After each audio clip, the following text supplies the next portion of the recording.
Hello friends, आप देख रहे हैं आपका चैनल शेयर बाजार विद आयुष। और दोस्तों, बात इस वीडियो में करने वाले हैं वेदांता के बारे में। दोस्तों, वेदांता अपने आप में आप कह सकते हैं वैसे ही काफ़ी एक्शन में रहता हुआ देखने को मिलता है, क्योंकि नो डाउट जब से डीमर्जर हुआ है तब से भी लगातार निवेशक ये चाह रहे हैं कि कब जाकर जो डीमर्जर की एंटिटीज़ है वो हमको लिस्ट होती हुई देखने को मिलेगी। तो इस वीडियो में हम बात तो ज़रूर करेंगे, कुछ डीमर्जर के ऊपर खबर आती हुई देखने को मिल रही है, बट ओवरऑल कल के दिन वेदांता वैसे भी हमको दोस्तों न्यूज़ में रहता हुआ देखने को मिलेगा, बिकॉज जो गवर्नमेंट के द्वारा एक बड़ा फैसला लिया गया है उसके कारण वेदांता जो है वो नो डाउट फोकस में रहेगा। तो वो क्या खबर है वो भी हम इस वीडियो में डिस्कस करेंगे। डीमर्जर को लेकर क्या खबर हमको आती हुई देखने को मिल रही है, what is cost of acquisition जो कंपनी ने रेशियो निकाला है। तो वीडियो आप लोग पूरा ज़रूर देखिएगा, लेकिन उससे पहले अभी तक अगर आपने चैनल को सब्सक्राइब नहीं किया है, फर्स्ट टाइम विजिट किया है, तो सबसे पहले दोस्तों आप लोग ज़रूर चैनल को सब्सक्राइब कर लीजिएगा। एंड ऑल्सो जो हमारा दोस्तों दूसरा चैनल है भारत मार्केट रडार, इसको भी सब्सक्राइब कर लीजिएगा। यहाँ पर भी देखिए हम लगातार वीडियोस अपलोड कर ही रहे हैं, लगातार इंपॉर्टेंट वीडियोस जो आ रहे हैं। कल भी याद रखिएगा एक इंपॉर्टेंट वीडियो है, नहीं जाकर देखा है तो जाकर चेकआउट कर सकते हैं। जिस तरीके से दोस्तों फिर हमको प्राइम मिनिस्टर की तरफ से एक चेतावनी आती हुई देखने को मिल रही है, और क्या इससे हालात और ख़राब होंगे, और जो कल मार्केट्स खुलेंगे राइट, तो क्या गिरावट भी हमको देखने को मिल सकती है, वो हमने याद रखिएगा डिटेल में चर्चा करी है इस वीडियो के अंदर। तो इस चैनल की जो लिंक है वो मैं डिस्क्रिप्शन में डाल दे रहा हूँ, या फिर ऊपर अभी जो आई बटन पे आपको सब्सक्राइब का ऑप्शन दिख रहा होगा, तो आप लोग सब्सक्राइब इस चैनल को भी कर लीजिएगा। सो फ्रेंड्स, वेदांता वैसे अगर आप पिछला हफ्ता देखेंगे तो वेदांता का अपने आप में कोई खराब नहीं गया। 10-11% दोस्तों स्टॉक जो है वो हमको चलता हुआ देखने को मिला है, यानी अपने आप में तेज़ी जो है वो वेदांता में आपको लगातार देखने को मिल रही है। 330 के आसपास ट्रेड कर रहा है, 338 के आसपास का अगर आप देखेंगे हाई लगाता है इसने ऑन बेसिकली फ्राइडे, और 338.90 के आसपास का लेवल जो है वो इसने छुआ, लेकिन उसके बाद हम कह सकते हैं तेज़ी से नीचे भी हमको आता हुआ देखने को मिला। बट स्टिल बात वही है कि देखिए मार्केट्स में जिस प्रकार से आपको उतार चढ़ाव देखने को मिल रहे हैं, मेटल्स जिस तरीके से वॉलेटाइल देखने को मिल रहे हैं, उसका पूरा जो इम्पैक्ट है दोस्तों याद रखिएगा आपको इन कंपनीज़ पर आता हुआ देखने को मिल रहा है। बेसिकली वॉलेटिलिटी काफ़ी हाई है। अब जैसे मैंने कहा, कंपनी की तरफ दोस्तों एक बड़ा अनाउंसमेंट किया गया, मतलब इंपॉर्टेंट अनाउंसमेंट किया गया है for all the share holders. अब क्या अनाउंसमेंट है ये, तो कंपनी के द्वारा दोस्तों क्या किया गया है, साफ साफ देखिए, अपोर्शमेंट of cost of acquisition of equity shares of Vedanta Limited, Vedanta Aluminium, Talwandi Sabo power limited, Malco energy and Vedanta iron steel. तो दोस्तों इन सब के जो कॉस्ट ऑफ एक्विजिशन है उसका बेसिकली रेशियो जो है वो अनाउंस किया गया है। अब इसका मतलब क्या होता है पहले तो ये समझिए। तो कॉस्ट ऑफ एक्विजिशन का मतलब ये है कि दोस्तों कि कितना शेयर का कॉस्ट किस तरीके से निकाला जा रहा है, मतलब आप कितने पर एक शेयर को एक्वायर कर रहे हैं। अब एक्वायर करने का मतलब ये है कि दोस्तों कंपनी जो है वो बेसिकली आपको प्रोवाइड कर रही है, अगर किसी को कैपिटल गेन पे करना रहता है तो उसके हिसाब से जो इन्फॉर्मेशन है वो आपको पता चल जाएगी। अब इसका मतलब क्या है पहले आपको ये बताता हूँ। तो जैसे मैंने कहा दोस्तों, जैसे वेदांता के द्वारा जो रेशियो है वो डिटरमाइन किया गया, एलोकेशन जो है वो डिटरमाइन किया गया, जिसका मतलब ये है कि जैसे वेदांता है राइट, तो टोटल एलोकेशन 100% का वेदांता का जो एलोकेशन है वो रहेगा 52.34%। अब ये क्या कर रहा हूँ, मैं बात कर रहा हूँ कॉस्ट ऑफ एक्विजिशन की, मतलब आप कितने पर एक शेयर को एक्वायर कर रहे हैं, कितना परसेंटेज राइट। तो 52.34% आपको वेदांता लिमिटेड मिलेगा, माल्को एनर्जी मिलेगा जो ऑयल एंड गैस वाला इसका बिजनेस होगा 21.49%, तलवंडू साबो वाला यानी पावर वाला 12.23%, एल्यूमिनियम वाला 7.15% और 6.79% का आपको मिलेगा, याद रखिएगा, आयरन स्टील। इसका मतलब क्या है कि आपकी एवरेज कॉस्ट किस तरीके से निकलेगी, और एवरेज कॉस्ट निकालने का मतलब ये है कि अगर किसी को कैपिटल गेन पे करना है, किसी को मान लेते हैं कि देखिए आपको शेयर बेचते हैं, तो उसके बाद कैपिटल गेन किस तरीके से आप डिटरमाइन करेंगे, तो वो इस तरीके से डिटरमाइन होगा, इन रेशियोज के हिसाब से याद रखिएगा डिटरमाइन होगा। अब इस तरीके से आप देखिए, जैसे मान लीजिए कि आपके पास एक शेयर टोटल मिलाकर जो वैल्यू है वेदांता के शेयर्स की वो 500 रुपये फॉर एग्जाम्पल, टोटल 500 रुपये होगी, तो आपके पास वेदांता के शेयर की वैल्यू कितनी होगी, वो होगी दोस्तों 552.34%, मतलब 261.70।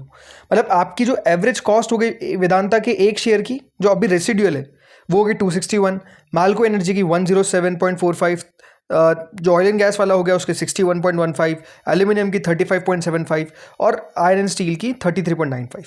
तो जब भी आपको आप कैपिटल गेन पे करना पड़ेगा, मान लेते हैं आप शेयर बेचते हैं, पहली बात ये बात ध्यान रखिए, कैपिटल गेन कब पे करते हैं, जब हम किसी चीज़ को सेल करेंगे राइट। अगर आपको ये शेयर मिल रहे हैं तो उस पर आपको कोई कैपिटल गेन देना नहीं है, लेकिन आप जब बेचेंगे तो वो किस हिसाब से बेच पाएंगे। मान लेते हैं कि दोस्तों यहाँ पर जो है वेदांता एल्यूमिनियम की प्राइस 35.75, तो आपका एक्वाइजिशन हो गया, और इसकी जो लिस्टिंग होती है वो होती है फॉर एग्जांपल मान लेते हैं 100, ठीक है। तो 100 माइनस 35.75, उस हिसाब से दोस्तों फिर आपका क्या होगा, जो कैपिटल गेन है वो बन जाएगा। और अगर आप लॉन्ग टर्म देते हैं तो याद रखिए लॉन्ग टर्म का जो कैपिटल गेन होता है वो 12.5% के आसपास बनेगा, और अगर शॉर्ट टर्म का होता है तो वो 20% के हिसाब से बनेगा। तो ये दोस्तों याद रखिएगा कॉस्ट ऑफ एक्विजिशन का मतलब प्योरली फॉर टैक्स पर्पस, उसके अलावा कोई भी इसका मतलब नहीं है। इसका मतलब ये मत निकाल लीजिएगा कि अब इसका जब लिस्टिंग होगी तो इसी रेशियो के हिसाब से लिस्टिंग होनी चाहिए, नहीं। ये तो याद रखिए जस्ट कॉस्ट ऑफ एक्विजिशन है, कंपनी एसेट के हिसाब से वैल्यू जो है वो निकालती है। तो वही दोस्तों एक्विजिशन का जो कॉस्ट है वो आपको कंपनी ने प्रोवाइड कर दिया है। यानी अगर आप आगे, जैसे मैंने कहा, जब कैपिटल गेन पे करेंगे तो कोई किसी को दिक्कत नहीं आनी चाहिए, किसी को ये पता नहीं होना चाहिए कि अरे इसका कितना परसेंटेज था, इसका मेरा कॉस्ट ऑफ एक्विजिशन क्या है। वैसे तो कंपनी जब आपकी लिस्टिंग होगी उसके बाद ऑलरेडी वो डीमैट में आ जाएगा बाद में, बट अगर नहीं आता है या फिर फॉर पर्पस नहीं दिखाता है तो आपको पता होना चाहिए। तो ये दोस्तों कंपनी जो है वो प्रोवाइड करती है। सारी कंपनी जब भी कोई डीमर्ज करेगी तो वो याद रखिएगा जो कॉस्ट ऑफ एक्विजिशन है कंपनीज का वो आपको प्रोवाइड करता है। तो एग्जैक्टली वेदांता के द्वारा भी ये किया गया है, ठीक है।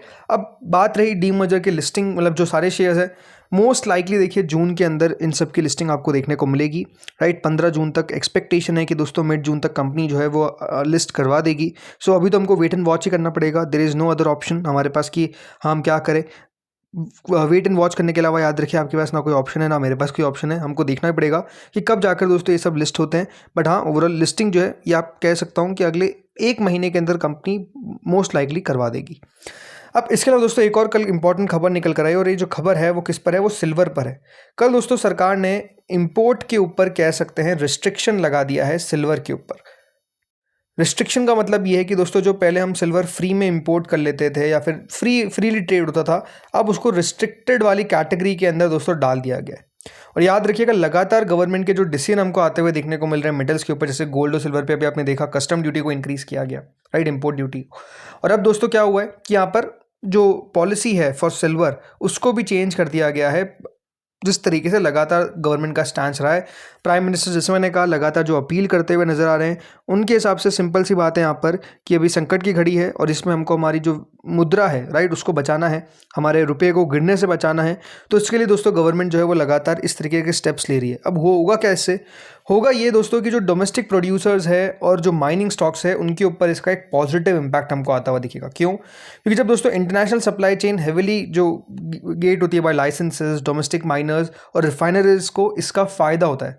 अब इसका फ़ायदा कैसे होगा? अब जब दोस्तों इंपोर्ट नहीं हो पाएगा, फिर जो रिस्ट्रिक्शन वाली कैटेगरी में आ जाएगा, तो जो डोमेस्टिक प्रोड्यूसर्स हैं उनके लिए तो ये फ़ायदे वाली बात है, बिकॉज फिर उनका ही दोस्तों बिकता हुआ नजर आएगा। क्योंकि लोकल प्रीमियम और फिजिकल सप्लाई टाइटनेस जब रहेगी तो प्राइसेस भी आपको बढ़ते हुए देखने को मिलेंगे। तो कल अगर प्राइस बढ़ता है सिल्वर का तो उसके पीछे का रीज़न है बिकॉज दोस्तों गवर्नमेंट के द्वारा फैसला लिया गया है। तो इसमें वेदांता की एक सब्सिडरी हिंदुस्तान जिंक, क्योंकि याद रखिए लार्जेस्ट इंटीग्रेटेड सिल्वर प्रोड्यूसर है, और HZL प्राइमरी बेनिफिशियरी है क्योंकि लोकल सप्लाई टाइटनेस रहेगी। तो इससे कंपनी को हायर डोमेस्टिक प्राइसिंग पावर मिलेगा on its silver output. And क्योंकि दोस्तों वेदांता उसमें होल्ड करता है तो no doubt Vedanta is also going to be the beneficiary of this news, क्योंकि वेदांता पेरेंट कंपनी हिंदुस्तान जिंक की। और वेदांता याद रखिएगा एक पॉजिटिव फ्लो देखिएगा through from HZL improved realisation और profitability on domestic silver sales. कल आप इसके अलावा सिल्वर ETFs को भी बढ़ते हुए देखेंगे, इनके अंदर भी आपको तेज़ी आती हुई देखने को मिल सकती है। But no doubt stock specific अगर हम बात करते हैं तो वेदांता, हिंदुस्तान जिंक, ये कल दोस्तों इसके कारण आप कह सकते हैं काफ़ी ज़्यादा फोकस में रहेंगे बिकॉज गवर्नमेंट के द्वारा ये फैसला लिया गया। जिनको नहीं पता है वापस आपको थोड़ा सा इन्फॉर्मेशन और देता हूँ। पहले तो दोस्तों सरकार ने 13 मई को याद रखिएगा इंपोर्ट ड्यूटी को बढ़ाया था मेटल्स पे 6 to 15%, राइट। अब इसके बाद सरकार ने क्या किया है कि जो इंपोर्ट पॉलिसी है सिल्वर की इसको बदल दिया है और इसको रिवाइज किया है फ्रॉम फ्री टू रिस्ट्रिक्टेड। मतलब अब दोस्तों रिस्ट्रिक्शन के साथ याद रखिएगा जो सिल्वर है वो यहाँ पर इंपोर्ट हो पाएगी विथ इमीडिएट इफेक्ट। तो इसका दोस्तों जैसे मैंने कहा इम्पैक्ट आपको होता हुआ दिखेगा और यहाँ पर जो प्राइसेस है वो बढ़ती हुई देखने को मिल सकती है। और अगर प्राइसेस बढ़ती है तो किसको फ़ायदा होगा ये भी आपको मैंने क्लियरली बता दिया। तो देखते कल होता क्या है। बाकी डीमर्जर को लेकर देखिए जैसे जैसे अपडेट्स आते जाएंगे वो आपके साथ में साझा करते जाऊंगा। तो बस आप लोग चैनल के साथ जुड़ रहिए। इस वीडियो में इतना ही था और कुछ अभी इंपॉर्टेंट न्यूज़ इसके अलावा नहीं है। जो इंपॉर्टेंट न्यूज़ थी वो आपके साथ मैंने साझा करी। चलिए मिलते हैं अगले वीडियो में। तब अगर आपने सब्सक्राइब नहीं किया है, वीडियो आपने पूरा देखा तो सबसे पहले आप लोग चैनल को सब्सक्राइब और वीडियो को लाइक करके ज़रूर जाइएगा।